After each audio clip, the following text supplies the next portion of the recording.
My first combat experience was Somalia in 93. Like, I was in the house, and when we were there like an hour and a half and it started going into a couple hours and things started crashing, get shot down, I was like, this is a little different now. This is going crazy. And just guys started getting shot and vehicles started getting blown up, and the amount of people coming after us, you couldn't wrap your head around that. Like, how many people are coming after me trying to kill me right now? It was ridiculous. And you're like thinking, what did we do? We didn't attack all of them. We just attacked some guys who were trying to kill them with starvation. I don't think they understand that we're here to help them. We're only going after the bad guys, not all Somalis, just the ones stealing the food and starving the others. I mean, they'd starved hundreds of thousands of people by now. That ended up turning into the longest sustained firefight since Vietnam. It was like 18 hours. I remember being in the house thinking, we're not going to make it. My name is Derek Wolfe. I'm a Super Bowl champion and a 10-year NFL vet. Now, after a decade of professional football, I'm focusing on my other passions.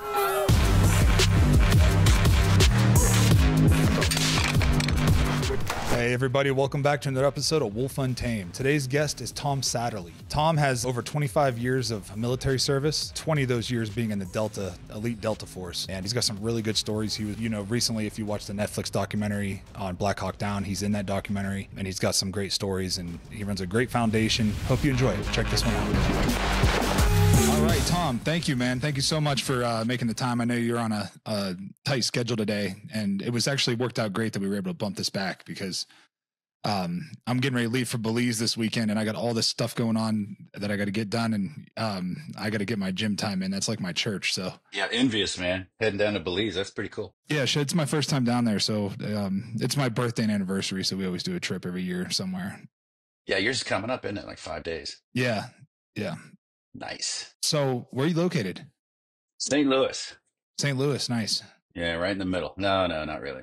Well, I say yeah, nice. I mean, you know what I mean. Yeah. We're heading out here as soon as we can, probably end of this year. Where do you think you're going to move?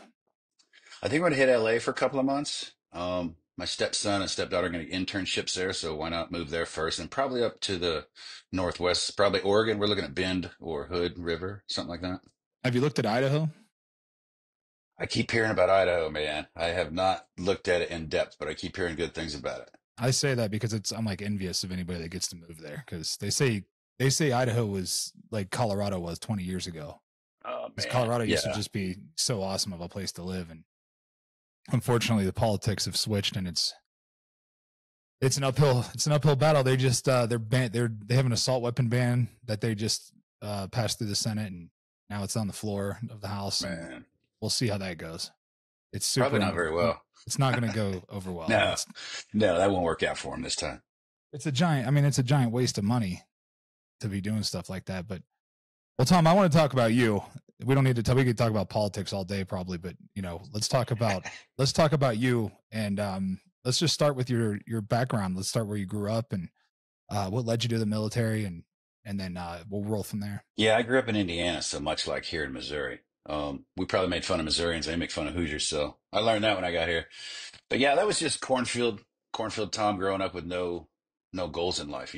I had no direction. I didn't really care. I didn't think about it. I was in high school having fun. So a friend of mine joined the Army after high school, and I was building houses. And he came back from basic, and he was just telling me like, "Hey, I'm going to Germany. This will be cool."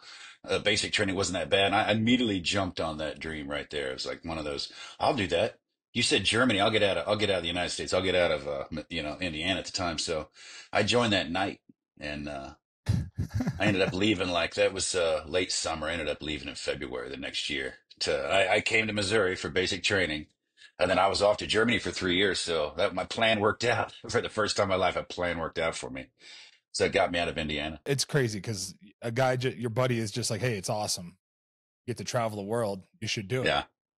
And it's really cool to me because, I talk about this all the time, and my listeners are going to get so sick of hearing me say it, but I love talking to tier 1 operators and SEALs and stuff like that. I love talking to especially Delta guys, because that was if I didn't play football and it didn't work out, that's what I wanted to do, because I was obsessed with it as a kid. I'm a big hunter, and I love history. So I love learning about all these wars and all the heroics that go on and all the sacrifices that happen. And I just was like, man, that would be so awesome to do. Yeah, to fit right in. Yeah, it would have been I felt like it would have been, it's my kind of people, because I just didn't do well in a normal work environment. it just didn't. I just didn't function well. I needed like high intensity and like goal oriented, team oriented stuff. I just like thrived in that. So was that kind of was it similar for you? Did it like was the structure of the military like really good for you? I needed it. I needed that structure. I needed to be told what to do, when to do it, and I had to learn that timeline. I had to learn that muscle memory, and I did it. And then like moving up in sports, man, the conventional army wasn't doing it for me. I was going to go in and out, get college money, and go back to college, but after about 3 years, I started seeing something different. I started seeing, like, I went to French commando school, and I was like, okay, that's different. I went to German Ranger School, and I was like, okay, this is getting better. This is not boring. This is testing me. It's something that sends me to the gym, sends me ruck marching for hours out there so I could, exceed at that. So it pushed me to do the things I probably wouldn't have done. I wasn't maybe a self-motivator back then, but it kind of taught me to be a self-motivator to not fail. Yeah. I didn't want to fail any selection I went to, so it was terrifying. So I'd always overtrain. Just if it's hard during training, it's going to be easy during selection. So I would just overtrain and I just kept going through the selections. It was easy for me. I hate to say easy, but it was comfortable for me to go through them because I was prepared, well prepared. And so if you can do it physically, then the mental part was easy for me to kind of work through. Can you walk me through the steps that it took for you to get through? So you join the army, and what, like, let's just start from there. So you join the army, you go through basic, and then what led you to your Delta days? Like, how did that happen? I don't even know. In Germany, I spent 3 years there, and they had a recruitment briefing for Delta that only E5s and above could go to, but I was an E4, so I had to sneak in. It was an old movie theater in Germany, and I snuck in. I'm in the back row watching. He's just in some cheap suit, standing up there with one of those overhead projectors where, the picture pops up and it goes in and it shows you the photo. And everybody sat down. I was just in the back hiding it. He pops up the picture of the Earth, the shitty picture of the Earth. He goes, "This is our training area." And I was immediately hooked. I'm like, oh my God, what does that mean? I got to do that, right? I stuck in the motor pool. I'm stuck in my vehicle. I'm stuck in certain parts of Germany that all I can do is train, and there's no money to train. He popped up that picture of the planet Earth. And we basically told me we go all around the world to do what we want. Any questions? I mean, literally, that was kind of the briefing. And any questions? All the hands were going up. Do I get to grow my hair long? He's like, well, if you want to grow your hair long, I don't want you. Well, do we make more money? If you're coming for money, I don't want you. Do I have to wear a uniform? If you're worried about that, I don't fucking want you. And I'm like, whoa, okay. I want to work there because it sucks here. But there was a time to get there. I couldn't get there then, so kind of forgot about it, forgot about the briefing. And then right before one of my friends went back to the States, it was like 2 years after getting to Germany, he showed me a picture of his dad holding him as a baby in his arm. He was wearing his dad's green beret. And I thought, shit, now that's a dream I want right there. I want to wear a green beret. Man, I watched John Wayne growing up. It was cool looking to me. So I adopted his dream and took it on, without thought in the past of what I wanted to do other than college money.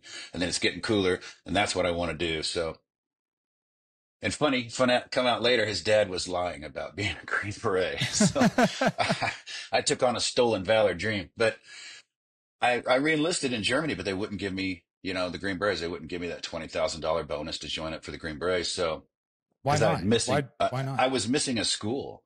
Like I got promoted to E5 too fast, so I skipped a school. So I had to go to that school first, but Germany wasn't worried about sending me to it because I'd already made E5. It's like, you got time, don't worry about it. So I had to go get that school before I could go to the Green Berets. So I went ahead and reenlisted for airborne school just to get back to Fort Bragg. And like 2 days after I reenlisted, they sent me a letter accepting me into the Green Beret program, but it was too late. I already reenlisted. So I lost that money. And I just got to Fort Bragg and went to jump school and then went and found the Green Beret recruiting station. And that's when I kind of signed up right there. That was probably 3.5 years being in the Army. I signed up for the Green Berets so I could go to their selection. Go through their selection. It's kind of that's a tough one. It's a team event thing. And it's about 3 weeks long. And it starts off with ruck marches and PT tests and confidence courses. And then it's basically you get 4 hours of sleep a night for 3 weeks. And during that 4 hours, you got to pull fire guard and write notes and shit. So you're really not sleeping 4 hours a night. What do you mean write notes? They make you write like just reports? Tell you a story and you'd have to write, a story on that. What did you take out of the story? Guys would be passing out at the tables and, all right, give me your documents. You're like, there's nothing on it because they just fell asleep. They come out and yell at you and just basically keep you awake, see who goes crazy. See who will never quit. who can work in a team without motivation or without yelling and denigrating somebody and just do your thing. And so to me, that was kind of difficult working with other people who were failing because let's say they tell you that here's a Jeep, an old Army Jeep. You got to push it 5 miles down this sandy road. No, by the way, there's only 3 tires in a pile. You got to put all the tires on the Jeep. You got these extra metal rods to kind of bounce it in sandbags. So here, take all these 5 miles down the road. So you got to kind of build this apparatus to be able to move it with probably a team of 10 guys. And if those guys quit along the way, you still have to move that item. So when people Yeah. are quitting, you're like, this is getting heavier and harder and it's getting worse for the rest of it. And they'll take it up to a point where if you lose too many guys, they're like, okay, instead of pushing 2 Jeeps, you only have to push 1 Jeep now. You know, it's one of those certain amount of people to have to get the job done. So it just got worse and worse. And that just the team event thing for me was during a selection process was horrible because you rely on the weakest. Yeah. The weakest are the people that hold you back. And I've had guys like, just read the map and show us where to go. We'll carry the heavy shit. Just read the map. And he couldn't do that. His arms were so weak and worn out. He's like, oh my God, man, maybe you need to head on out the door, you know, but he did that night. But that was just the team thing makes it hard for me. So after I was in the Green Berets for a bit, actually after selection, you go to language school. So I was in language school for like 3 months. And a couple of guys that I'd gone through the qualification course with came up to me like, hey, we think you have what it takes to try out for a different unit. I'm like, okay, what's that? Sounds cool, you know? Like, here, call this number. You know, gave me a card. I grabbed it and it was like recruitment. That's all it said. I'm like, okay, I'll call the number when I get out of class, you know, because it was in between language school classes, taking a 10-minute break. He goes, no, call it right now. I'm like, oh, shit. All right. So I call the number, give my name, and they set up a date to give me a psychological evaluation immediately and to come over and give me a PT test like in 4 days. I'm okay, am I ready for this shit? You know, I just signed up for something I don't think I'm ready for. And so I just started doing like flutter kicks and working out in between during the 10-minute breaks during language school. Like I'll just work out all the time, right? I'll just keep working out and then go back to language school. Um, for every 50 minutes. And then they came over, gave me the PT test. I made that, passed the psychological evaluation. That's where you go into the selection, for the unit, which is mountainous. It's in the mountains. It's another 3.5 weeks of psychological evaluations, but this one was individual. The unit selection is an individual effort. So I only had to rely on myself. And it's basically, they don't talk to you the whole time. They just give you information on the chalkboard. Nowadays, it's probably a computer screen. I don't know. Back in the day, they would have to write on the chalkboard. And you'd never know when they wrote on it. You're just laying in your bunk. You're waiting for something to do. And you'd walk out to go to the restroom and you notice somebody wrote on the chalkboard. You're like, hey, they wrote on the chalkboard. Like, formation, out back, 0800, boots, BDUs, yada, yada, yada. So you knew what to do and where to be and what to bring. And that happened every day for everything you did. They'd write on the board, you'd see what you had to do next, and nobody would tell you what to do. So it was just kind of seeing who could sit back and wait, who could relax and wait for a task to do it, and not freak out because all the military guys are like, I have to be doing something. I got to run in place or something. And then the chalkboard, you'd notice, would change to straight military terminology on day one to tapering off to towards the middle. It's like, hey, meet out back around 8 a.m. and in a circle or something. So military guys are trying to make you line up. Like, we have to line up. We have to get a formation. I'm like, that's not what the board said, man. So just chill. And they hated me for that. And then the last day, it's like out back, 8-ish, just be there yourself. So I wear flip flops and shorts and I'm chilling. And they're like, you need to be in uniform. You need to get in line. I'm like, dude, the board said shit. So I'm going to be out here, doing my own thing. That guy didn't make it. Guys like that didn't make it. Guys that could relax and chill out and just follow instructions and not add to it, made it. They're overthinking it, you think? Yeah, they would ruin things by overthinking it and then trying to take charge and tell you what to do. And it's like, you can't see that in an environment that the unit would have to operate in, because then it's obvious to point out who is in the military when you act that way. Like if you see 2 or 3 military guys walking down the road together, just whether they're off or they're going to the club, it doesn't matter. They'll start walking in the same steps. They literally start marching without even knowing about it. And so those things that they look to break from you. But yeah, and then it's just land nav every day and selection for that. Every day up and down the mountains by yourself. It gets longer and longer and longer. Your weight gets heavier and heavier and heavier. So just setting waypoint. Are they setting waypoints for you? And then you just have to find them? Yeah. And like the first day you got 3, they're pretty long. The second day you got 4, they're shortening them a little bit. The next day you got 5. Next day I'm like, yeah, there's 6. And the next day there's 8. You're like, damn it, I thought I had the pattern down. So it really messes with the entire time of it's never going to be the same. Don't try to figure it out because it's going to change on you. And then the final 40-mile event is just individual. Go, head that way. They don't tell you anything. They don't help you. They just kind of point. You read the card, you go off in the direction, and it's just a 40-mile sustained hike just to see if you can continue on with the weight in your How long ruck. did that take you? Oh my God. The funny thing is, I'm like, 40, that'll take me about 10 hours, right? 4 miles an hour. I'll be done in 10 hours. It's like 18 hours, I think, to get that thing done. I think I was finished. I didn't calculate the terrain. I didn't calculate being so smoked. I didn't want to move at all. I didn't calculate cussing at all the vegetation along the way and having conversations with logs about how they suck. It just breaks you down until I was losing my mind. I was waiting to get in a vehicle. Just show me a truck. I'll get in it. I'm done. And that's about when I got to the finish point. I didn't know it. I was staring at the ground, staring at my boots, feeling sorry for myself, hating life and whining about how did I get here, and then Yeah. I just hear somebody call my name. And it's the first time I heard my name in like 3.5 weeks because they give you a color and number. Hey, blue 32 today. You're red 51 tomorrow. You got to keep up with the color and number. And my color and number that day was actually blood 2. So it's like, okay, I'm blood 2. And I heard, hey, Tom, Sergeant Satterly. And I was like, well, that's weird. I looked up and they're standing on this rock that was right in front of me. And they're like, for you, selection phase is over. And I'm like, I immediately perk up like, what do you mean? What do you mean? Well, for you, the stress phase has ended. I'm like, why? Why is it ending? Are you pulling me? He goes, relax. You completed it. I wouldn't give him my rucksack. They were trying to take my rucksack off to let me relax. And I was fighting them. Like, no, I'm not quitting. You're not pulling me. I'm going to make it. You're not, no way, not now. Like, relax, man. You made it. You made it. I'm like, oh, okay. All right. I made it. So then if you make that, you got to go through the psychological week where they just give you tests all week long. What kind of tests are they giving you? The same one where you answer 100 questions. I would love to paint flowers. Yes or no. I wanted to be a rock star. Yes or no. And then these are over and over again. I like to hurt animals, or just weird questions that Mm-hmm. they'll give you the test over and over again. They'll ask the questions differently. So every time I'd read the question, I'm like, I think I answered this already, but what did I answer? Because it's different. It's like you start guessing, how do you really feel about things? So after a while, they get who you really are.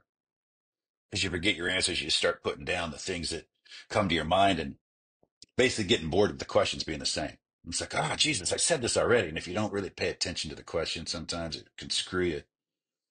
So they're just checking your mental capacity. Yeah. Are you crazy? Are you going to do something wacko? Are you going to go off the deep end when we give you all these tools and power to go do stuff? So if you make that, you go to the board, and then the board is basically sitting there in front of all of the commanders, all of the sergeant majors from the organization, all of the cadre that took you through with all the notes, all the psychologists who gave you the evaluations, all the medics who either saw you during the time, and they have all your notes. All your notes are put together in one, and they're sitting on the board reading them like, okay, this is the complete picture. This guy's sitting in front of me. Now we're going to talk to you. And you just ask them questions to see who they are. And the unit never gets the best guy. They get the right guy, Mm. It's like we've had guys that broke records in selection. I mean, they're amazing, physically fit. They didn't have a problem with it, but when you ask them certain questions, you realize, well, that's not the guy I want. That's not a guy I want on my team. So we get to work through things like that. Who can understand their weakness, their failings, and improve off of it. And I asked one guy, because I sat on the other side of selection later on in my career.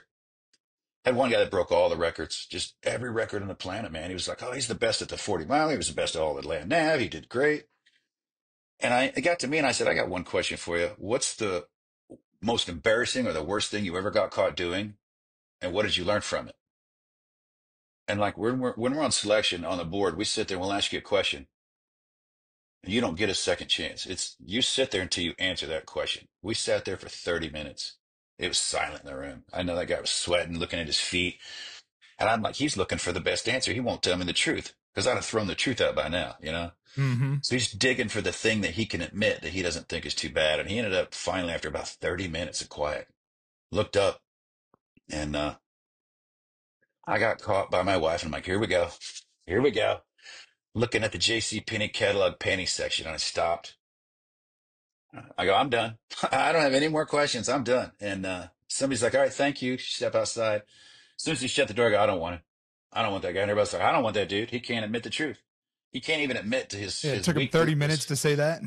Yeah, some stupid answer after 30 minutes. I'm like, okay. And so he's a stud, but nobody could want him, you know? And conversely, one guy lived in a shed out back. His father was in prison. His mother was in prison. His grandma was a druggie raising him, and he lived in the shed out back, selling drugs, trying to make a living, you know, spiderweb tattoos on his elbow and shit, probably ganging it around. And he comes up on the board, and I'm like, oh my God, who's this cat? You know, he did okay. He did okay.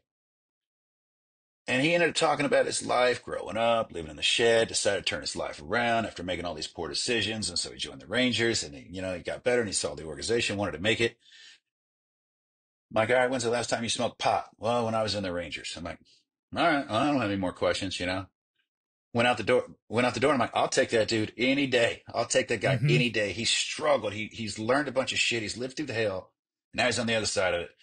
He's gonna have his tattoos removed. He's no longer racist. He's you know, he's no longer selling and doing drugs. And he did them in the army and admitted it. You know, so I'm like, that dude I can trust, I can believe, and he's good enough to be here. So he came back in the room like, "Hey, welcome to Delta Pothead," and gave him a big hug. You know, and he's like, it throws guys off because they don't expect that. Because during Right. selection, you're aloof. You're like a robot. They ask you a question, you like your answer is do what you think is best, or what were your instructions? That's it. You never give them an answer. They have to do it themselves. So once you become human, it's like, whoa, whoa, what's going on? You're hugging it, calling them a pothead. It's funny. They don't know how to take it, but that's the kind of people you get. You get the right person for the job. You know, it's funny because, you know, it's kind of the same way in the NFL. I had a coach my first 3 years in the NFL. His dad was a Navy SEAL. So he, any chance he got, he had some special forces guy or some fighter pilot.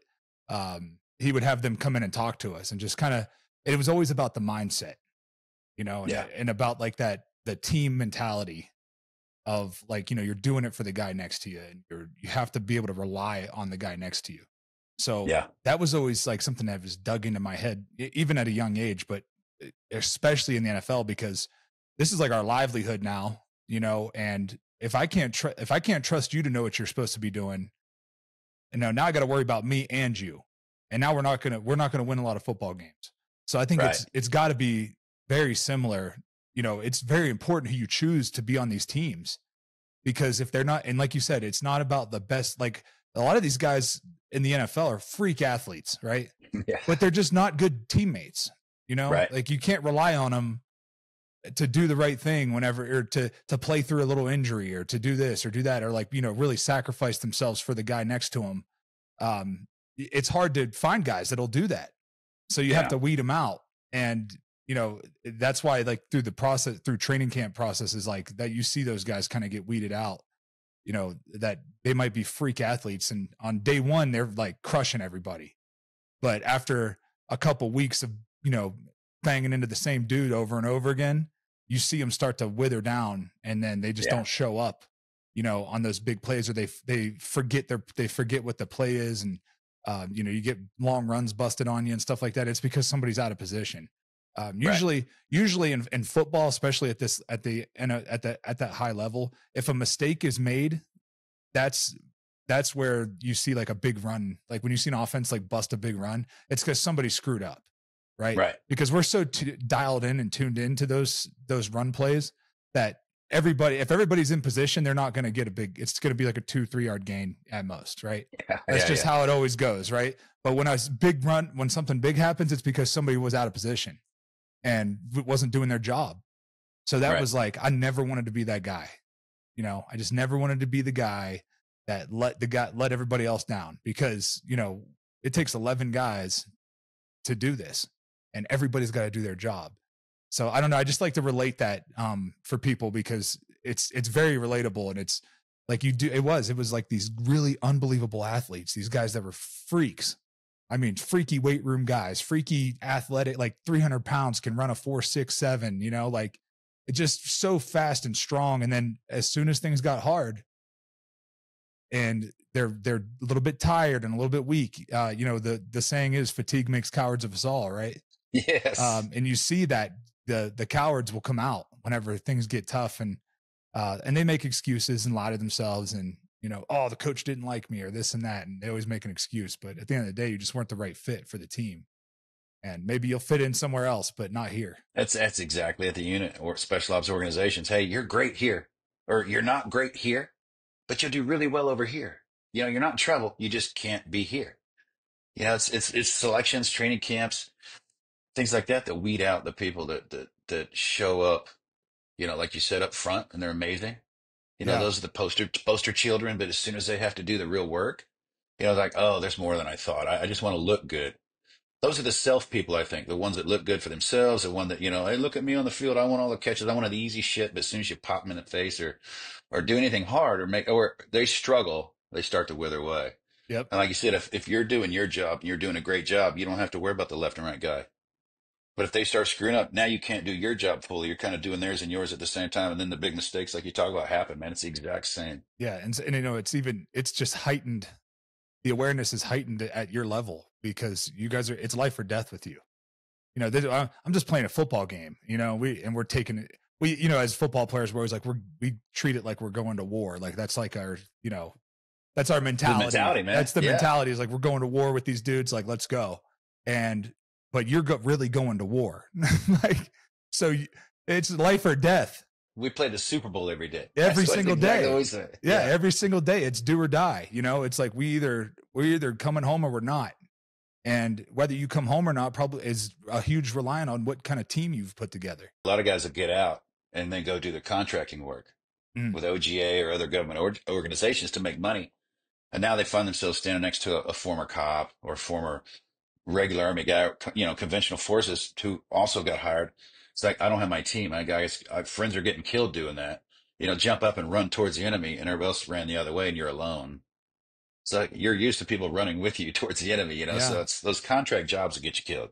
Yeah, that's probably like a muscle. Let's talk about that for a second, because I bet that's like a muscle memory thing, right? So they're used to being with these elite operators and in that team, and they know, like, whenever shit gets going, they know exactly. It's like muscle memory. We're going. Yeah. We're going to go and eliminate the target, whatever that is. We're going to go ahead and neutralize that.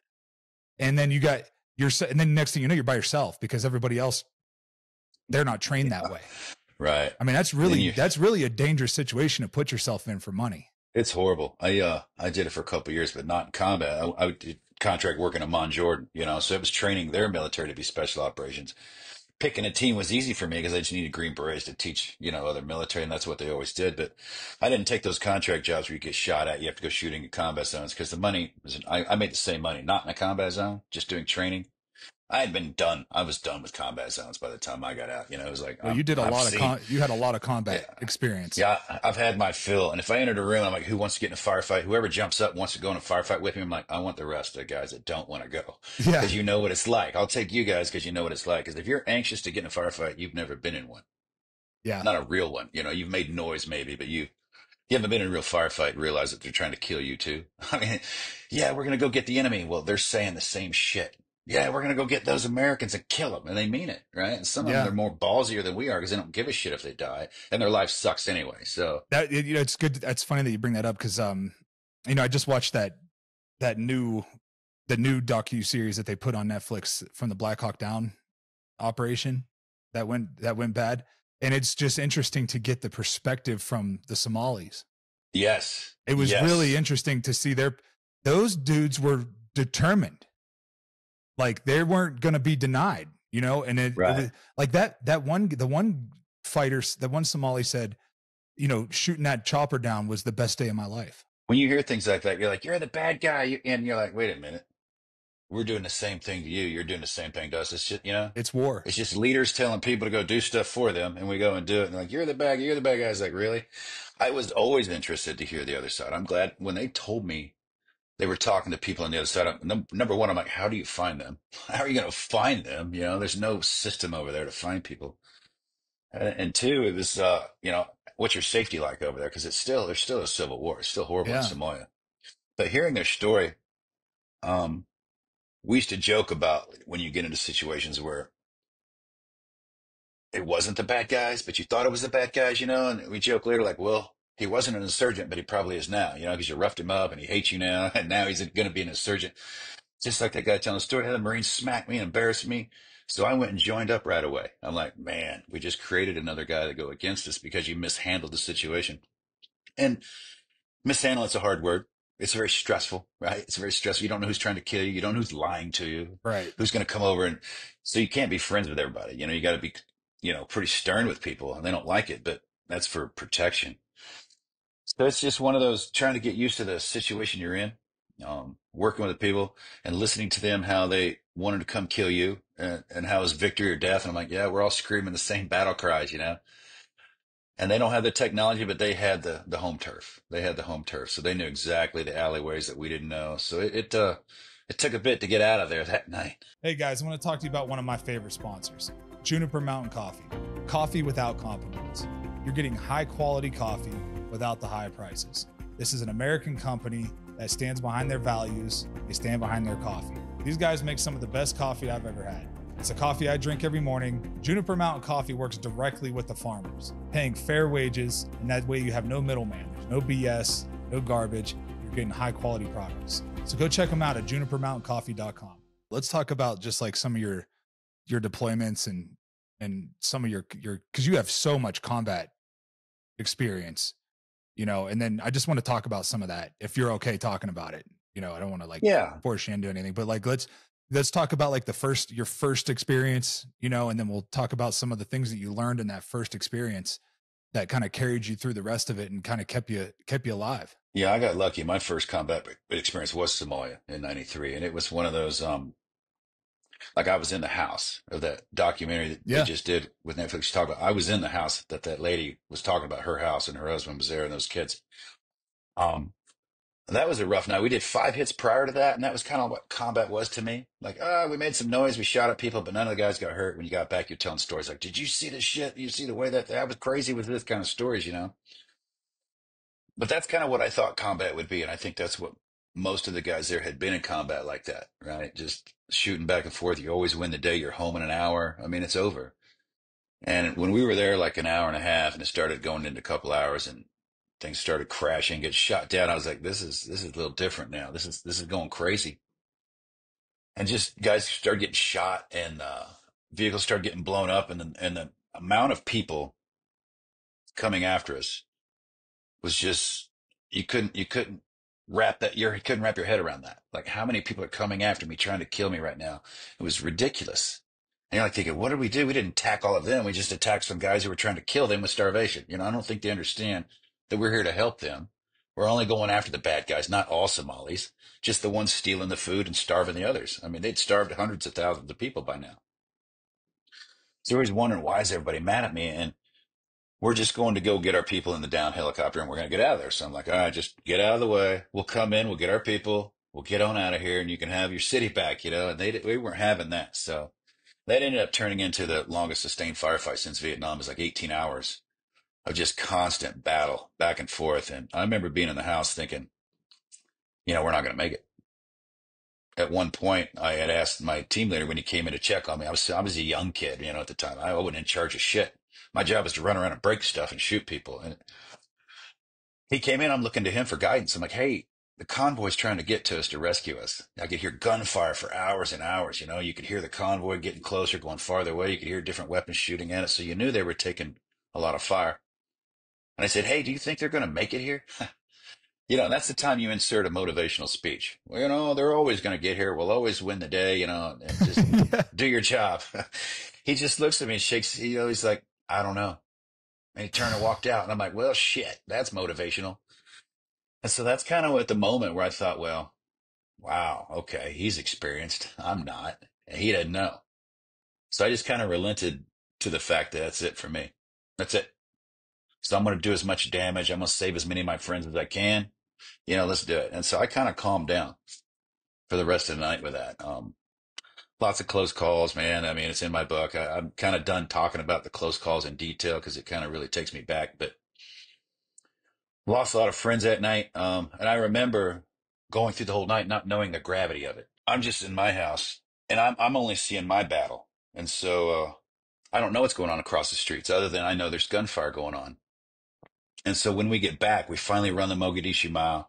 We make it back to the base. I'm the only You guys had to guy. run that. You guys had to run, didn't you? Yeah, it was from the target building, they had two armored vehicles that showed up. They put all the dead on top. They put all the wounded inside. And then when it was time for us to go, I ran out into the street, opened up the back of the vehicle, and there was no way to get in it. It was full of people. There was no way to get in. Went to the other vehicle. It's full. Stepped the doors on them, and it was like, okay, here's the plan. You're going to drive down the street. We're going to walk next to the armored vehicles and use them as protection. And then we'll make it all the way back to the other vehicles. And then we'll drive to the Pakistani stadium and we'll fly back home. That way we don't have to drive that far on the ground. As soon as the first shots came at them, those vehicles took off. They just left us. They took off driving as fast as they could and left us standing there. So it was like, all right, let's just start running. So we ran all the way to the end, other than times you have to stop and shoot or pick up ammunition on the ground. I was picking up magazines on the ground, knocking dirt out of it and using the ammunition in some of those magazines because we were out of ammo. Finally made it back to the main convoy where tanks are shooting into the city, guns are going off. It's the most I'd ever seen. We loaded up in our vehicles that weren't armored. They were just regular Humvees. Those guys took off. And I'm just, we're engaging targets that are engaging at us. We're shooting back and forth at people. We finally made it out to the safe zone, ended up at the back of the airport where we were living. And I'm like, I just think this is normal, but there's only two vehicles there. The rest of the entire convoy is missing. I'm like, I don't even know what to do. My radios are dead for the entire night. I can't go back out. We don't know where they're at. We don't have enough ammo. So I was like, all right, let's just drive around, go back to our hangar, find somebody, figure out what's going on. And when we pulled up, we started pulling up to our hangar where our vehicles were. I looked to the side, and there were like 12 or 15 bodies laid out, covered up with ponchos. I didn't know who they were, but I knew that was a lot of KIA. And I was like, oh my God, they're all Americans. And I realized we had different boots. We had black Adidas Assault boots, and they had brown Desert Tan boots. And I started seeing black Adidas Assault boots. I'm like, oh my God, those are my guys. I mean, they're all friends. They're all coworkers, but those dudes are real close to me. And I still didn't know who they were. One guy laying on the ground had an RPG, a rocket propelled grenade sticking out of his ribs. And they had sandbags around it because it hadn't blown up yet. So it was like a harpoon, basically. And they had to sandbag it, and then they had to go work on it first before they could take his body. But it's the weirdest shit I'd ever seen. And then turning into our compound, the sun was starting to come up. The smell that hit me was bleach. The sand mixed with the bleach on the heat of the day of the black asphalt, the heat rising, the smell, and I'll never forget it this day, just that smell of bleach and blood mixed together, warming up on the tarmac. And there were vehicles everywhere, just bullet holes in all of them, windshields, RPG marks on the side where they were hit, but they were so close it didn't explode. They were getting shot from 5 feet away. So the grenade didn't arm, so it just hit like another harpoon, and all the blood in the back of the vehicles spilled out on the ground. I was like, this was horrible, and I didn't even know it. You don't know the gravity of it. And so I just got back, cleaned my weapons, started loading back up and waiting for information. And then that's when the helicopters started coming and landing. All the people, everybody else had gone to the Pakistani stadium. The whole convoy had gone the right way. Until about 2 years ago, I didn't know. We got lost. I was posting something. I was putting some things out there. And somebody from the 10th Mountain Group wrote me and said, that was my vehicle. And the reason we ended up there is we got lost. We got lost. They were throwing burning tires everywhere. So we got misdirected. I'm like, I'm just glad we made it back. But, when things go like that in war, you end up asking yourself, how do people go missing? How is it possible that people go missing in war? You're always accounted for with your friends. And then you realize how easy it is to separate, get lost, and then realize, oh, there's people missing and we don't know where they're at. But that was my first combat. And what I learned from that is I wasn't invincible. Yeah. You can your friends can get killed by a 15-year-old with an AK-47 who's not trained. So luck has a big part in combat. You can be as trained as you want. I've seen my highly trained friends die from children. So it's just, there's a lot of luck in combat, and there's a lot of slow it down, I learned. You don't have to go so fast in combat. It's like slow it down. Assess the entire situation. So I learned that early on, of backing up and just taking in everything before making a quick decision, and then making a quick decision after assessing the entire situation versus reacting to everything. Learned a lot about urban warfare. I think we rewrote the entire book on urban warfare after that event. Things that didn't work, things that worked better. We ran out of water, so I would always take extra water on missions and take extra ammunition, and then and even after going through something like that and saying, we'll never repeat history, I repeated that same thing in Iraq. I ran out of water on a target. A helicopter got shot down. And the only difference was I'm the one calling Blackhawk Down now because I was in charge of some guys at the time. And so I thought, here, I did it again. We're almost out of water. Thought it was going to be another quick mission. A helicopter got hit on infill. So here we are, another 4 to 5 hours trying to get the helicopter out of there, trying to get, suppressive fire on the enemy. Because once you're there that long, they get to move in on you. So, I had to take care of that. I thought, here I go again. I'm repeating the same shit. So I had to start all over with my new guys, my younger guys. Like, look, we don't do this. From now on, we're going to bring extra water, kick it out. If we need it, great. If we don't, we'll leave it there, Yeah, it's like you'd rather have it not need it than need it not have it. Yeah. I had to learn that lesson again, but a lot of those lessons in combat were carried over into Iraq. The global war on terror for the 20 years that we've just had. A lot of those lessons were brought over, and then a lot of them were forgotten again along the way. And you could tell, you see people start taking injuries. It's like, hey, listen, pull it back. Don't do hostage rescue when you're going into combat. Make the enemy vote by surrounding them. Let them know you're there, right? Guys, too often want to be the badass. I want to go, and it's fun. You have some terrorist open his eyes while he's laying in bed and looking at you, and you're just smiling, standing over top of him. I mean, nothing feels better than that. Guys like, well, I want to shoot him. I'm like, yeah, but it's better to catch him, get the information out of them, watch their eyes as they wake up or see that they've lost, versus just death, which they like. They don't care. So I'd rather bring them back, get information out of them, and let them realize how bad they're going to have it, All right, guys, I want to talk to you about a product that I've been using for a long time, over a decade. When I was playing football, one of my main staples in my diet was bison. I got my bison from Great Range Premium Bison. They make some of the finest cuts of bison you can get. These guys have ribeyes, ground bison, all the steaks that you want. My favorite part about Great Range is that you don't have to worry about antibiotics or growth hormones in their meats. Great Range Premium Bison is a family-owned company providing bison meat from family-owned ranches around the country. So please go check out greatrangebison.com. You're talking about, capturing, the enemy, right? You played a key role in capturing Saddam Hussein.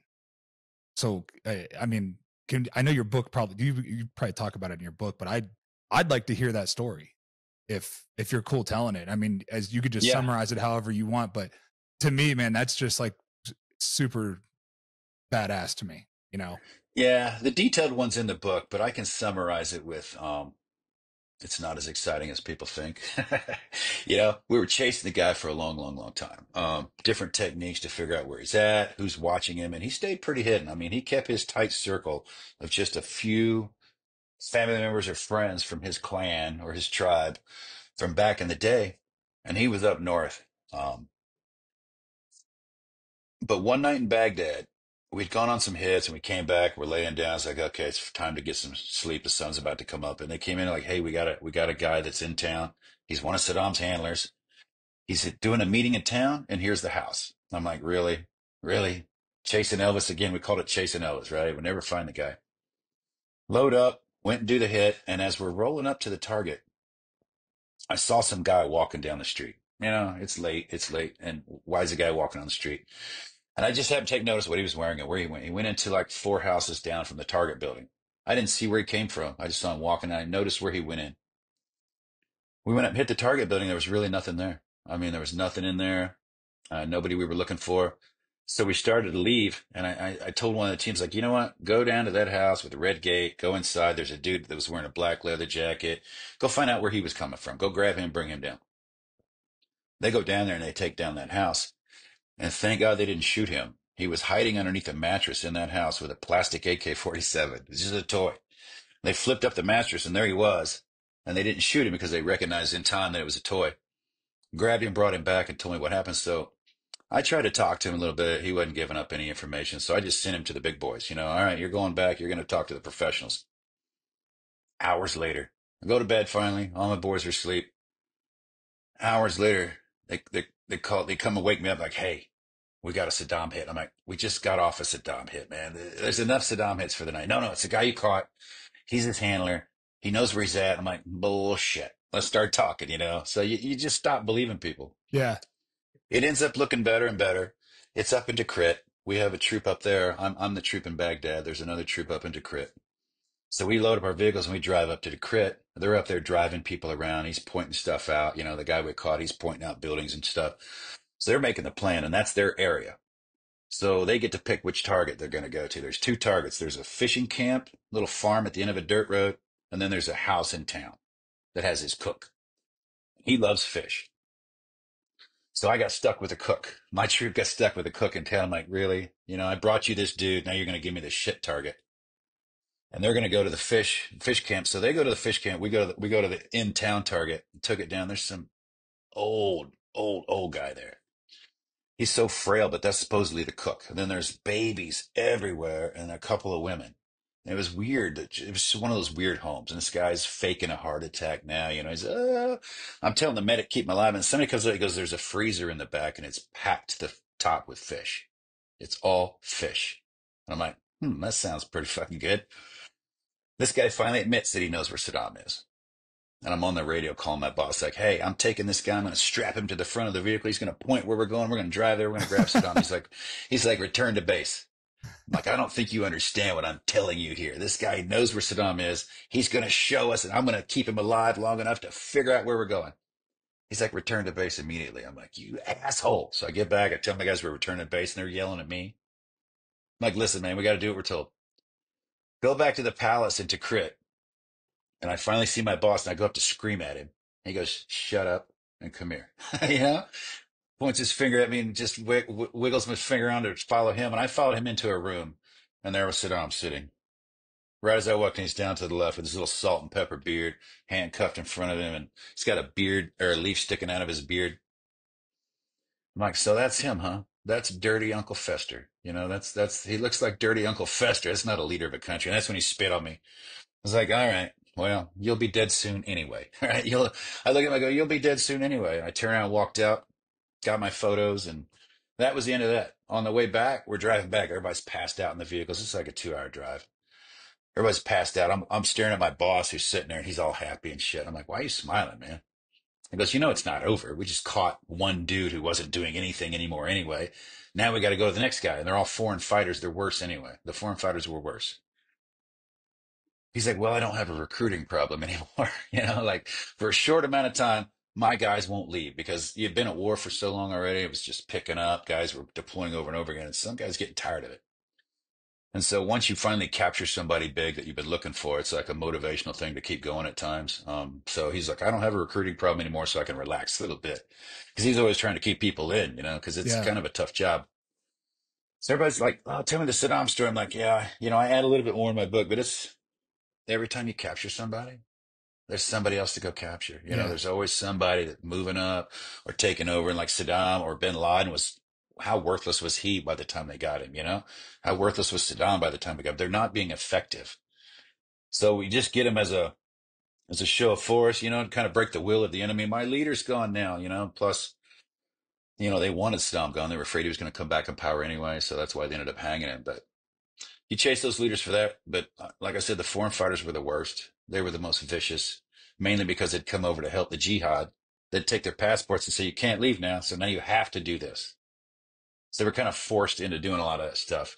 I wanted to, it's funny you talk about, I'm not saying it's funny, but it's the crazy thing to me is that, now I think we're entering a time right now where we're probably going to have to go down to Mexico and like that, and I think that it's one of those same situations where you remove one guy. I mean, we've been doing it for how long? I mean, we've been doing it since Escobar, where you remove one guy, you remove the, one guy, and all of South America is like this. You remove one guy and then another guy just moves in, it's like we move El Chapo out and another guy just moves in. So that's not working. So what do you think you've been there and lived it. What do you think the right strategy is when it comes to dealing with situations like that, with a Saddam Hussein, with these cartel guys, what is the answer? I think part of the answer is secure the border.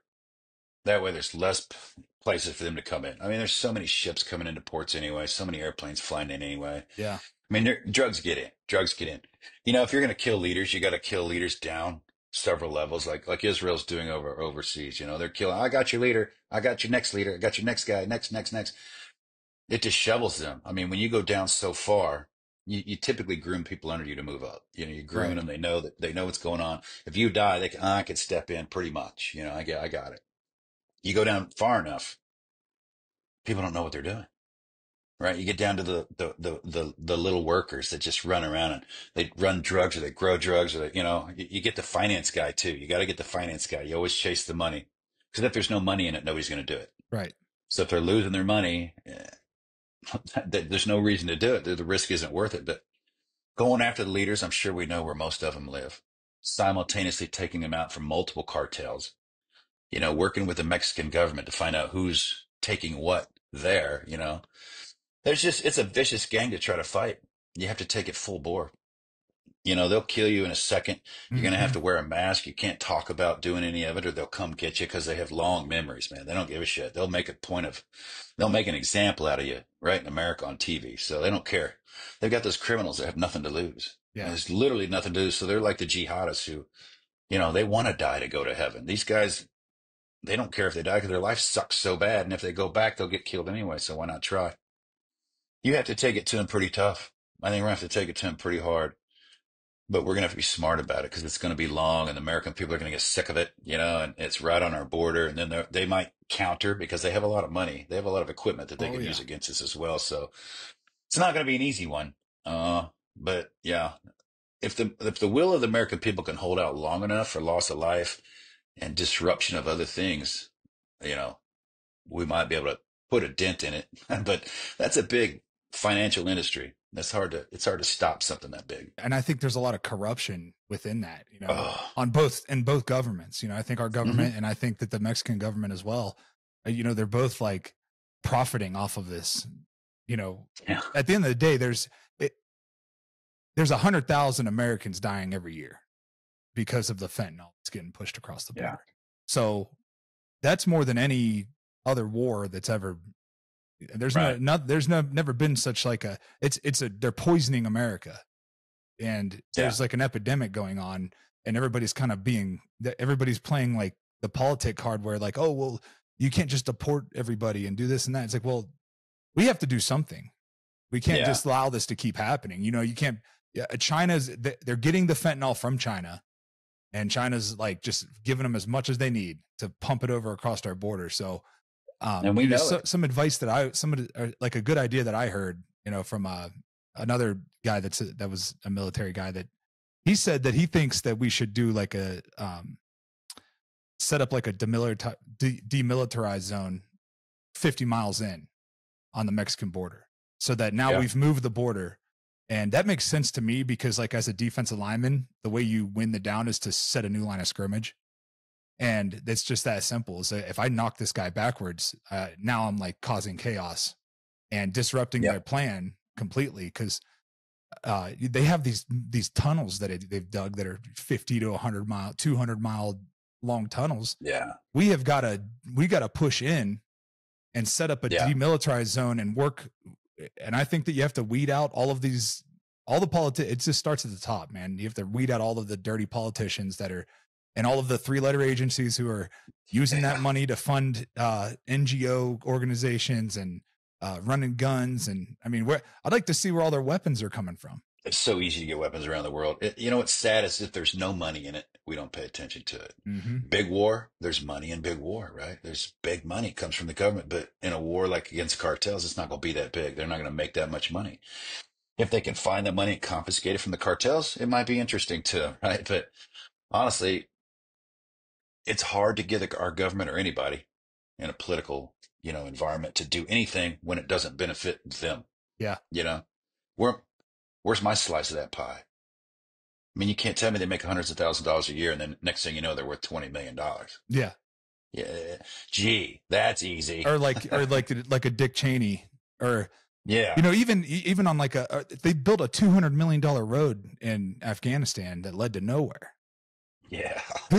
So what contractor was just getting broke off, and how many politicians were getting broke off, and that's all taxpayer funded. Yeah. It's so government contracting is horrible. Yeah. It's horrible. Well, that's why I really am excited to see what DOGE, what they actually accomplish. I love watching it. And you see who's benefiting because they're the ones screaming the loudest. Yes. What are you doing? How dare you look at our money and find out if we're spending it properly or not? How dare you? It's like, really? I think you're pretty guilty. Yeah, You because know, it's not their money. They treat it. That's the crazy thing. They treat our money like it's theirs, they forgot. like they are entitled to it. And Yeah, this is something I don't know. Tell me if you think I'm wrong or not. But people they keep us distracted with this like, oh, it's the rich versus the poor people. Like that's what it is. No, it's the political class versus the rest of us is what it is. right. It's them versus us. They keep us fighting and infighting and arguing about the dumbest shit ever. Women in sport, women or men and women's sports like that. Why is that even a fucking conversation? It's a distraction so that they can keep stealing our fucking money. Why is USAID paying for George Soros's fucking prosecutor fund? Why are we, why is this guy's a billionaire? He could pay for that in fucking self, They don't use their money. No, they never use their money. They use our money to elect to get insane people elected and then cause chaos in those cities. And then now they have total control. And that's why, and it all it's just like there's a book called The Blueprint. I don't know if you've heard of that book, and it's the plan that they had in Colorado to move into Colorado and flip it to a blue state. Right. And it's like all of the tactics that they use, and it's all based around chaos, because at the end of the day, if there's chaos, then you can control people, because people are desperate now. If you keep people desperate, reliant on the government, you can control them. And yeah, that's it's like a relationship. That's what's happened. It's like people have they just stick their head in the sand about it, and don't want, like, we all know what's actually going on here. And now DOGE is like exposing how bad it actually is. Yeah. And I think that, man, I'm really hoping that we can get people to really wake up to it. But at the end of the day, the mainstream media is still controlled and still paid by that US. You're telling me that 19 of the 19 organizations in Politico are funded by USAID. That's why you see these collages of local news all the way up to like major news, and they're all saying the same thing. It's because they're all paid by the same person, and it's us paying them. It's our government using our money to pay them to push propaganda and a narrative. And man, I've had enough of this shit. Like I've had enough of it. I think everybody's fed up, and it's shoved down our throats. And we all know, but most people are thinking, if I stand up, like look at January 6th, you end up in jail for 4 years for just being there. It's like, if I stand up, you got to have the ballsy people to stand up to bring the rest, or there's just NPCs sit there. Like, what could I do about it? Honestly, what can we do about it unless we stand up, throw a revolt? But the first people in a revolt are other people's terrorists. So it's like, you got to have the courage and the balls to get up in a big enough number to make a difference. So I think, I know if they keep us fighting each other, it's like a relationship. If the husband's fighting with the wife, even though they want the same thing, they're arguing back and forth, but they really want the same thing. It's like if we're arguing, political parties are arguing back and forth, or white and black, or rich and poor, or left and right are fighting. We're not fighting them. Yep. Imagine if we all came together, what we would do. We'd be like, oh, we're all the same. I mean, who wants to live in a shitty fucking world? Nobody, right? I don't care if you're on the far left or the far right. Nobody wants that shit. I think most of us live in the middle. Yep. The common sense people live a little left or a little right, but we're all in the middle with this normal shit. You get way right, it's too crazy. You get way left, it's too crazy. But those are the ones yelling at each other. We're in the middle going, what the fuck is going on here with everybody left and right screaming at us, And so they just put their head down and stay in their own little world, and I won't be bothered. And then nothing changes. Yep. Nothing changes. And then they keep voting the same way. They're like, well, I just vote Democrat just because I'm a Democrat. Or I vote Republican just because it's both sides. They're both fucking rotten. They're both fucking using us. Yeah. You think any leader likes you, Biden or Trump likes you? I vote policies. I don't care what asshole's in the office. I vote policies that help my wallet, help my family, aren't ridiculous, based on my morals and ethics. That's how I vote. And then I shut up about it. Exactly. If I win, I'm like, yeah, I win, but I shut up about it. If I lose, I'm like, but I shut up about it. Yep. It's like, I'm not going to put it, I think putting a sign in my yard to vote a certain way doesn't change my mind. I don't think it changes anybody else's mind. And I don't care how other people think I vote. So I'm not the guy to put signs and go protest. And, it's like it doesn't do anything to change anybody else's mind. So I just vote my policy, vote what I want to see happen, and hopefully I win. Yeah. I mean, that's democracy. That's how Yeah. it's supposed to be. Yeah. You're not supposed to be persecuted for your political views.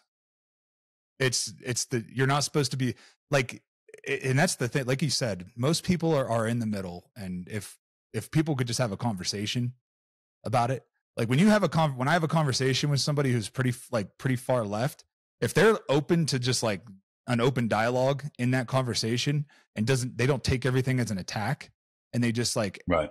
We always end that conversation with a like, well, actually we agree on a lot of the same things.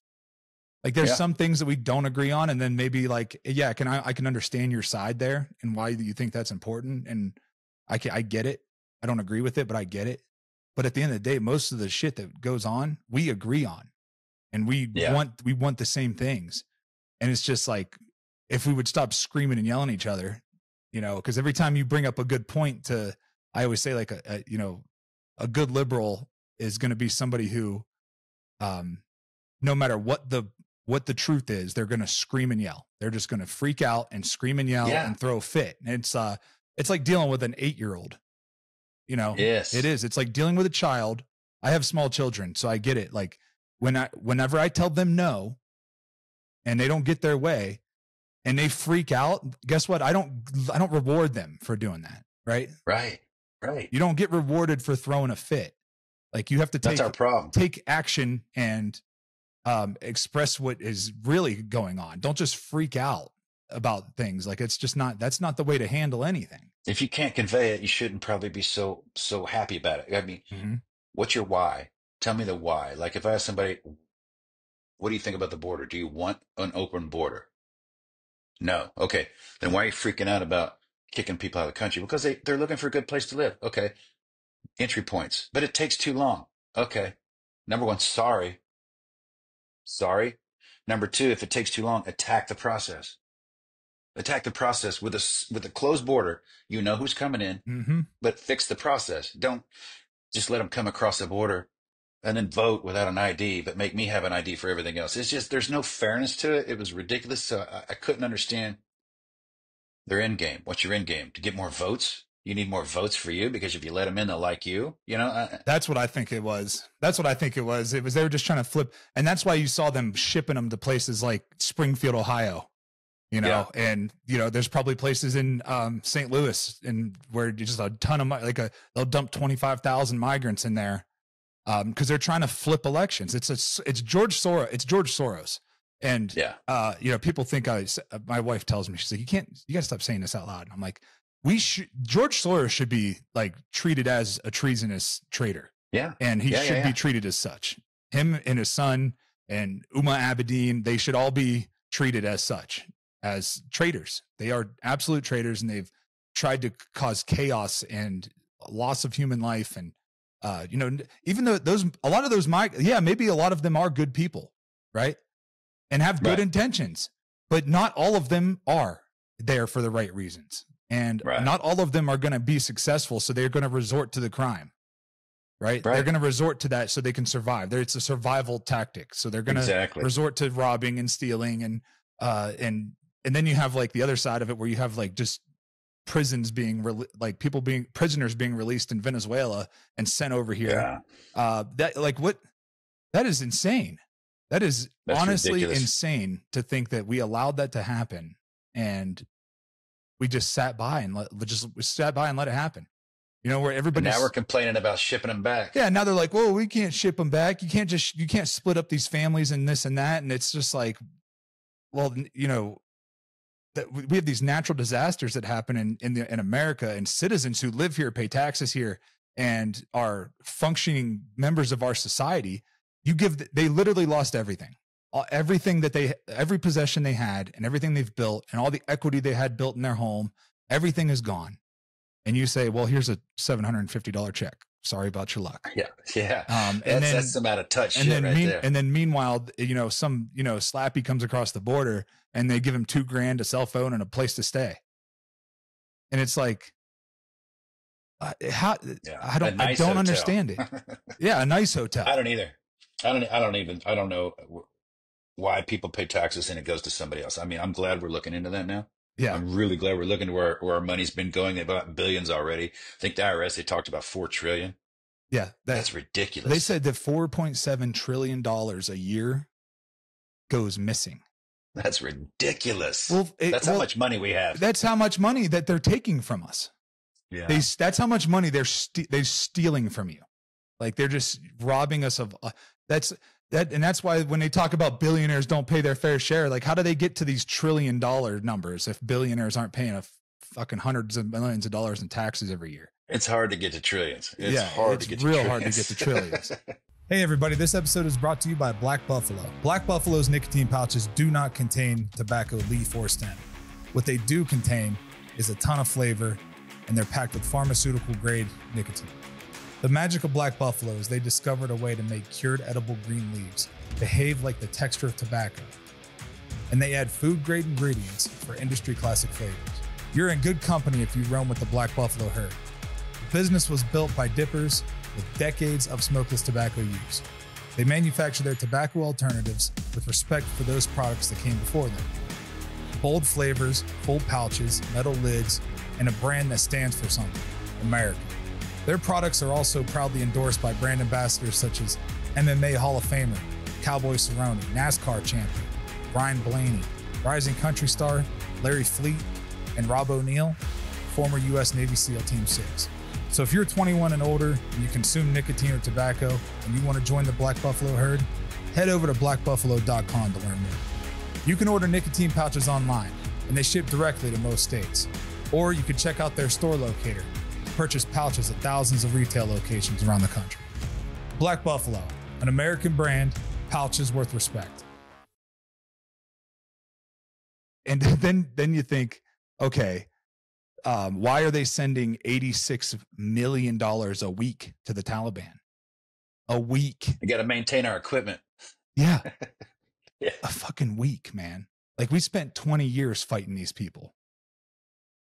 Countless lives. And then we just abandon them.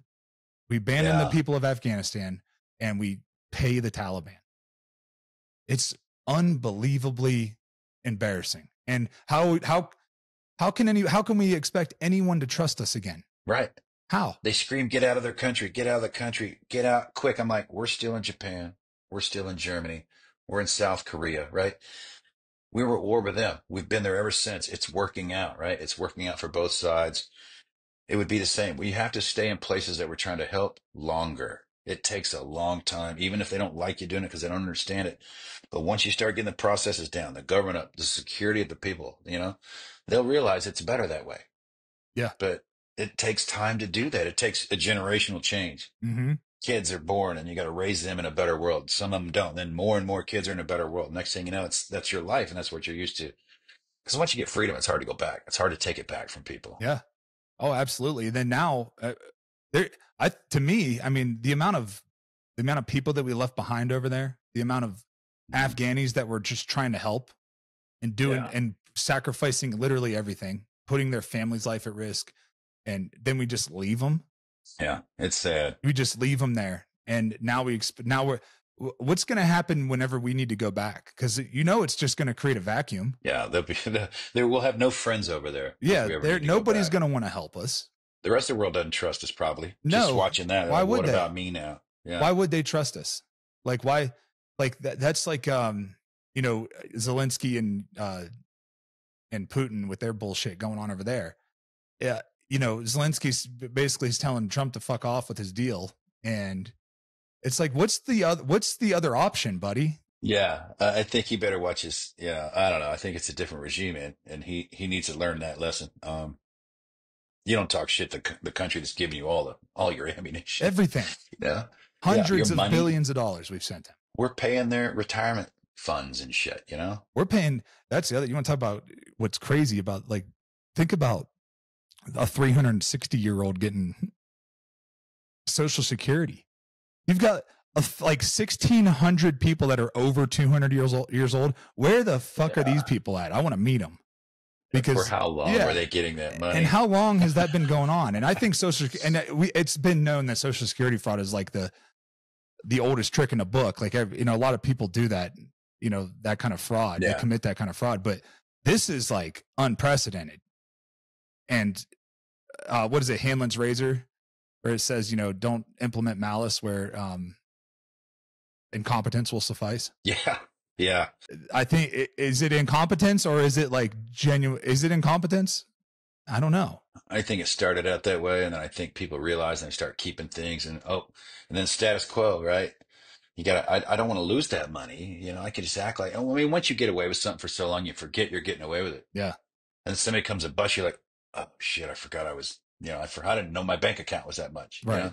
It's like Office Space. We're just stealing a fraction of a penny of each transaction that comes through. Next thing you know, they got hundreds of millions of dollars. Like, holy shit, somebody will definitely notice that. It's like a little fraction of a penny at once. Nobody notices, but when it's all together and you have millions of dollars in your bank, all of a sudden it's like, oh shit, that's noticeable. Yeah.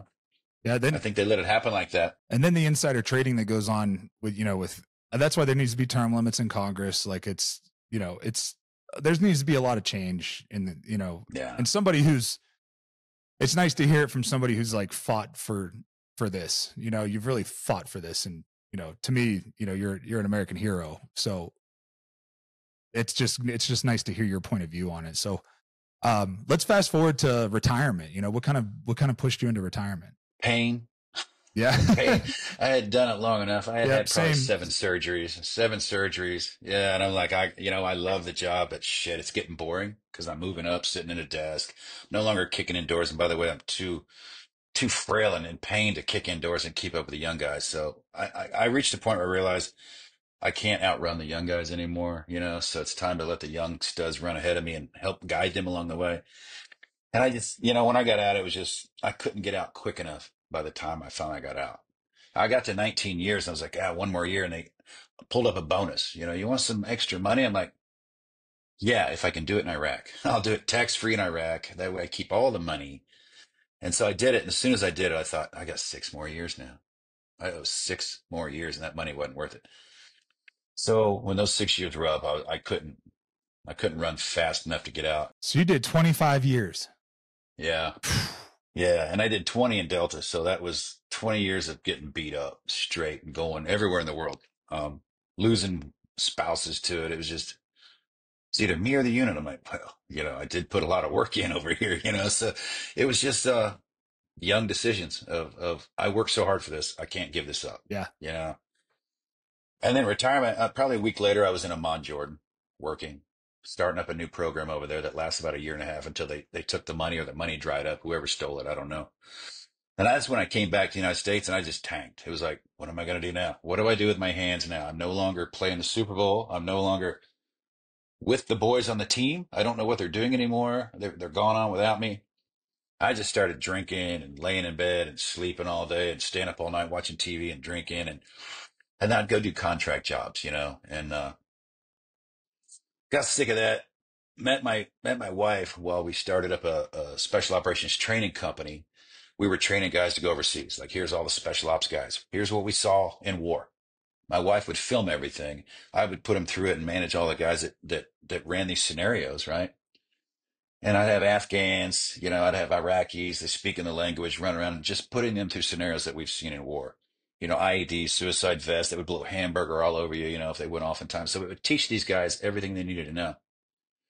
But Jen she was far left when I met her, and I was more right. And she just couldn't handle people dying all the time, would send some SEALs through, and then next training iteration came around, there'd be guys missing. She'd, hey, where's Bob or Jim or whatever? He said, well, they didn't make it, Too much death for her. She decided one day, well, we're going to start a nonprofit. I'm going to start a nonprofit, and I hope you want to help me. But I need to bring these boys home versus sending them overseas, A lot of guys would talk to her on Target for months on end, would be on Target, and that just talk to her about, their biggest problems are at home, right? They're trained. They know how to go to war, and it sucks. But when they come home, they don't know how to hang out with their kids. They don't know how to hang out with their spouse. Mm-hmm. They've been gone so long. They're no longer in a real relationship. The spouse is going to do her thing to stay alive and stay, active in the world. You're off doing your thing. When you come back together, it's kind of weird because your brain's off over somewhere else again. The next game, the next thing I got to do. Seems like you're messing up my mojo coming home and getting involved in shit that you're fucking up. It's all smooth, and now you're trying to change it because I'm home and that's the way it's going to be, right? She's like, why don't you just F off, And so that's hard. And all the guys wanted help with that. So she wanted to start the foundation to help families because at the time, nobody's helping the spouses really. It's just the warrior can go hunting. The warrior can go, on a fishing trip, or he can go over here and go to Disney. It's like, don't send a veteran to Disney. Now, like, heal him first and then send him to Disney because it's insane for a veteran to go there. And then she did that for a couple of years and then pulled me out of the job I was doing so I could help. And then we started, the All Secure Foundation to help all special operations warriors, veterans, and their families recover from post-traumatic stress and to help them mostly with their relationships. And that kind of grew into, what's that, 7-8 years ago, we started this. And now we have like 6 coaches, 24 hours a day. Well, 18 hours a day. They're on the phone, taking appointments from special operations spouses, warriors overseas, wherever they're at, doing coaching, helping them with their life coaching, and everything we give them is free. So we hand up, and we send them to other organizations that we vetted. So everything a veteran or an active duty warrior or a spouse or family member might need, we point them in that direction. We make sure they get there, and we help them with all the coaching along the way. Do you think that helped give you like real purpose again? Yeah. Because everything we teach, everything we put out in the organization, I went through. Yep. All of these modalities of healing, I went through first because I had to. And I knew I wasn't ready to help other people unless I was healed or on a healing path. So I started different modalities just in a row and documenting it, videoing it, would post it on social. So people would start, oh, that's not as scary as I thought. Okay. They'd ask me questions about it. I'd tell them, they'd go do it. So we started realizing, hey, these guys listen. They go do things that, that they know works from a trusted guy. So we just kept doing that and growing it until now we just run our own retreats. We bring people in, like 300 special operators. We have all of the speakers on stage for 2 days telling them everything we went through, which resonates with them. They're like, oh, me too. We have warriors on stage talking about their lives. And you see them in the audience elbowing each other. Like, we made a connection. They realize they fight a lot. They realize they're not alone. They realize they say shit they shouldn't say, that, they attempted suicides and things like that. And they learn it's what other people do. You're not that screwed up. You're not alone. Now, here are some tools. Yeah, right. Here's some tools to help you with that. And by the way, it's going to take a lot of time and you're going to fuck it up along the way. So be patient. That's really, I think that's so special. You're the first person I've talked to who is doing something to try to keep the families together, because I think that's kind of lost, it's like where people get so focused on trying to fix themselves. Yeah. That man, a lot of guys have families and they have kids and they have a wife, and it is just on like a way smaller level, but just retiring from the NFL, it was the same thing for me. Like, I'm home now. This is how it's going to be. Right. How do you think that went over? It never works not out. Great. It was not great. It never works out. It was like, no, you literally have, for the last 10 years, have just been locked in on, getting quarterbacks and, see ball, get ball. And I've been doing all this, taking the whole mental load over here. And I have a good system. So you don't get to come in here and just change it. Right. It took some, who the fuck, who the hell do you think you are? I've been here the whole time. Yeah. And it's like, you don't realize it. Sorry, I was just getting a 15-minute mark that you got to get going soon. So, let's just start to wrap it up. But it was one of those things where I had to realize that, like, okay, let me figure out how do I fit into this now, not like how I can make them fit into like what makes me happy. It's like, I have to now this is my new role, right? It's a new role, and it's going to be different, and it's hard because it's changed and it's totally different. You don't have the extreme highs and the extreme lows that you're used to, cause it's like, that the adrenaline roller coaster that you're on. Yeah. I'm only saying, I hate to sound like I'm talking like I know what you've gone through, but I've talked to a lot of veterans and been able to relate to them on that, as far as the extreme highs. And then it's like, okay, now we're back down. Now we're up again. Now we're back down. Now we're up again. Yeah. And it's like, you get addicted to that. You get addicted to it. And then it becomes normal. And then whenever it's gone, you're like, you almost cause a problem, subconsciously cause these like small little problems, like in your household, that don't need to happen, because you are like, you need this like high adrenaline, like you need Yeah, something to get your engine going, you know, and it's just like exactly. so unhealthy, you know, and then you add self-medication. Yeah. Oh, heavy, heavy. We're all the same. This side trauma, the trauma that happens is different. Around the world is different, Yeah. right? Over here, how you feel about it is the same. It's the exact same. When my wife started working with us, she'd never really traveled that much, right? She stayed at home, worked at home, photography, things like that. When she started working with us, she understood. She started telling me as soon as I got home, I was thinking about going back. I got addicted to the adrenaline. I got addicted to flying in helicopters and watching guys do this stuff and being in Target and standing in front of explosions and videoing them. I get it now. And I'm like, yeah, you get it now, right? But it doesn't work. You got to have the tools for when you come home, Yeah. right? You got to come home that way. And the same with you and the job. I mean, it's post-traumatic stress. You got this job, you do all this stuff and it's gone, right? That's like trauma for you. That's like mourning a loss of something. You lost your identity, right? That was it. Yeah. And so you come home and your spouse's secondary post-traumatic stress. She's been living on eggshells, maybe waiting for you to come home and be in a bad mood, maybe waiting for you to come home and ready to go. And she's just forgetting you're even part of the life because you're not home that much. And when you are, you're probably thinking of something else.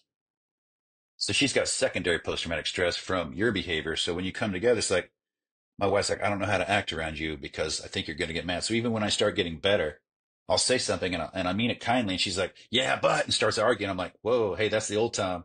I didn't mean it smart ass. I mean it like this. So there's a balance and a dance to get back to the other side and understand each other again. Yeah. And that takes work. And some people don't do it and they divorce. But if you stick with it, you'll realize the reason you married him in the first place. Yeah. It's worth it. It's worth it to Yeah. stick with it. Cause it is, Always. well, it's just like anything, you know, especially when you're dealing with, you know, operators, you know, you're dealing with these special forces guys. You've gone through the hardest shit imaginable. Right. And now it's like, you want to quit this, Okay. you know, it's like, Right. don't quit now. You know Like, what tell I mean? me you can't do hard things. Tell me you're incapable of doing hard Yeah, things. I don't 'Cause this'll believe. be hard. Yeah, and I don't believe you Yeah. when you say that because Right. because you literally have done the hardest shit there is to do. Like there's nothing. Yeah. There's not much harder. Like there's no tests that are harder. There's no physical, mental abuse that you take as an operator. And you have to tell them that. You have Yeah. to tell them that. I didn't think of it. I'm like, I can't do this. And they're like, oh, really? You can't, poor baby. You can't do this. You did all this shit. Well, but you can't do this. Well, I don't need help. Oh, I tell guys, you don't need help. You need training. I didn't Yeah. help you shoot a weapon. I didn't help you do close quarters battle. I didn't help you learn your radio. I trained you on something you didn't know how to do. You don't have the tools at home to deal with your spouse, your kids. I don't know how to connect with my children. I didn't know.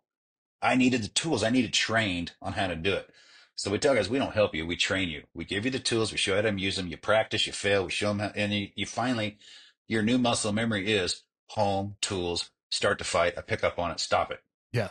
You don't keep those highs and lows anymore, but you keep it kind of in the middle now, you know? Yeah. So you don't have the big and the lows, but you go out and get your high and low from, jumping off a cliff or water skiing, whatever it is you can do now. Yeah, you I know? do it. I'm a big bow hunter, so that's where I get my There you go. adrenaline. You know, because it's physically demanding, and it's Yeah. you know, I get to go hike the mountains, and you know, It's you know, difficult, man. it's really hard stuff. It's hard. I mean, it's just so hard. You know, it's like just to go out there and kill an elk, then you get an elk killed, then you got to cut him up, and Yeah, it's not like you drive him on out of. you just can't just drive in there. It's funny. I work with a company called Born Primitive. And Bear Hamlin, he's an ex-SEAL, and then we got Bruno Fallon, who was a special operator as well on the team, and they come up with all these crazy ideas. They're like, you know what we should do? We should fly into like a landlocked spot and long line an elk out of there. I was like, dude, that would be phenomenal because you're telling me you're just going to drop me off in there and then you're going to come in there and get that would be so much fun. But then they see the logistics of it. Then they start seeing the logistics of it and they're like, maybe not, maybe it's not a good idea. Gets so expensive. It gets real expensive, but man, what's the name of your foundation again? All Secure Foundation. All Secure. And then what is the name of your book? All Secure. All Secure. So All Secure, go check out the foundation, go check out the book. I'm going to check out the book for sure. When's it come out? It's out. It's out right now. Okay. All right. Yeah. Cool. I thought you said you were writing another one. So, I'm not done with that one. Oh, That's okay. more of a fictional. That one's more of a fictional. It's done, but I haven't given it to anybody yet. It's one of those. I don't think it's really done yet kind of moments. So. Is it your first one that you've written yourself? Yeah. So, Yeah. so I'm just interested to see what that process is like. Is it like every time you think it's done, it's not? Yeah, every time I read it through, it's like, oh, that sounds stupid. And then the more I read, I'm like, oh, that was dumb. And I let my wife read it like, okay, I need to entertain you. I get bored, everything's boring to me, Yeah. so you need to read it and tell me if it's entertaining to you. So I have to remember that when I write something down, like, that sounds horrible. Somebody else might read it and have no idea what it is and go, oh, that's fucking crazy. So I have to let her read it and tell me, no, that's not stupid. It's interesting. I'm excited to see it. So go ahead and leave it in there kind of thing. So getting ready to hand it off to a guy out in LA. So hopefully I'll learn a lot from that. Yeah. I hope it goes well for you, man. Thank you. I appreciate Yeah. that. And Tom, I really appreciate the time, brother. That was just an unbelievable amount of information that you pumped in over here. And I think everybody listening, will agree with me that, thank you for everything that you did. Glad you made it home. Glad you came out of the other side with the mental health issues, and glad to see that you found your purpose in writing and being in service of others and helping the guys around you. So good on you. And that's a wrap. Thanks. I appreciate it. All right. Thanks for listening to the Wolfe Untamed podcast. Be sure to check me out on Instagram, DerekWolf_95. Check out the Wolfe Untamed podcast on YouTube. You can listen on all the other platforms, as well as DerekWolf.com.